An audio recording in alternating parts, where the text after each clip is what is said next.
out is so important to me because it's more than just trying to get your body physically right, but it's about your mental space as well. All right, post-graduation, what have I been doing? What has changed? And if you're not following me on Instagram, all the information is in the description box. But I mentioned how I get very bored with exercises quickly. Like in college, I would do a little bit of cardio, but mainly focus on weightlifting. And that got boring. So I increased the cardio. I have a better balance between weightlifting and cardio. But then I got bored of it too. So I started doing like interval training and a lot of HIIT workouts. And that was very entertaining at one point. But again, once I graduated and I didn't have the same equipment, I fell off of that as well. If you want to see the full thread of what I got into, what I was interested in, you can go ahead and follow me on Instagram. I have a highlight tab labeled fitness, which has everything on it that you may have missed. But there is definitely a big difference between working out in the gym, having a gym that you can access easily, versus working out at home. Working out at home takes a lot of discipline. You have to wake up at a specific time and make sure that you get ready and prioritize your self-care and your workouts early in the morning. Especially when you're a content creator like me, you have to plan out your day strategically so you can have enough time to do what you need to do, put out content, and take care of yourself.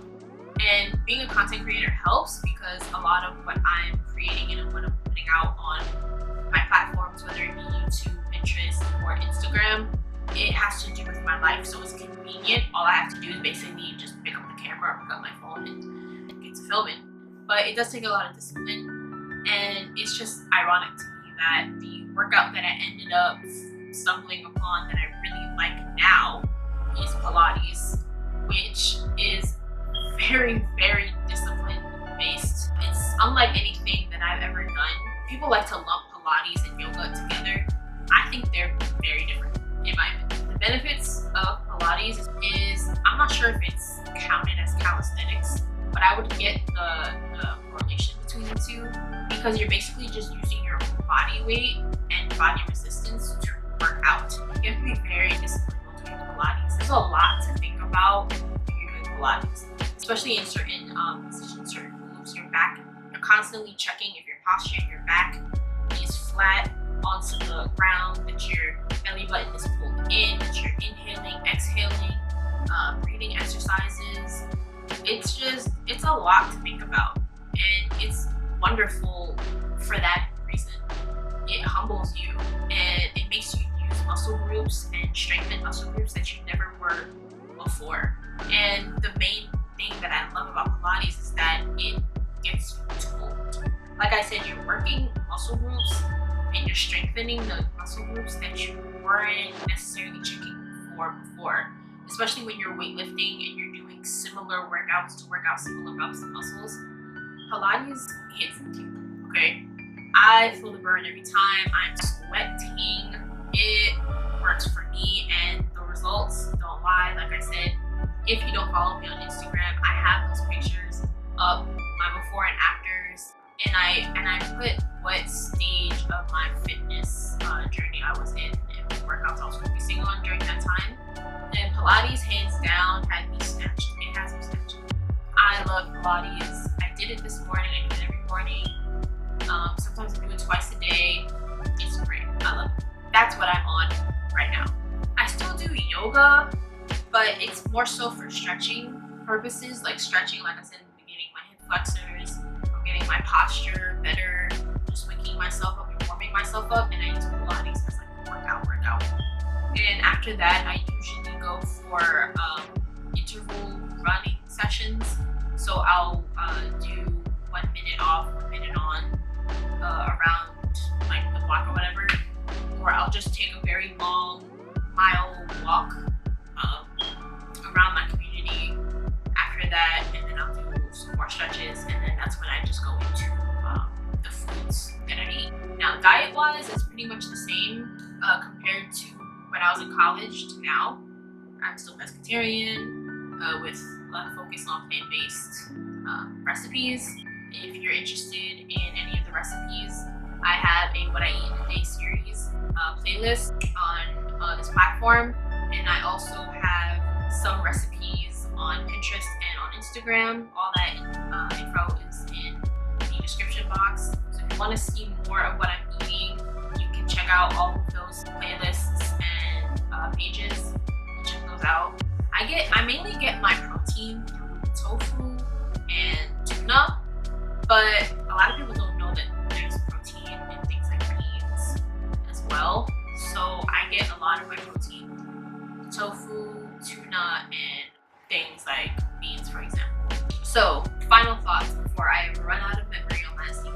It's important to understand that I am still on my journey, and my overall goal is to reduce slowly. I want to make lifestyle choices and grow habits that are going to benefit me in the long term, instead of doing crash diets or things that'll harm me in the short term but end up not lasting long term. But long term, once I do reach the physique that I want, is to maintain, and that will be another journey in itself. And I think that's the key takeaway here. Your fitness journey is going to be shaped and molded and even changed based on your life. Anything can happen on a day-to-day basis, and I feel like the same way you need to be flexible in just maneuvering through this crazy world we're living in, it should be the same. Your fitness journey should be a reflection of that. It should be able to change and mold to you, so you can continue to seek your results, to seek overall health, whether it's just losing weight or just changing your diet, having making good lifestyle choices, or all of the above. It's all about what you want out of it in the end.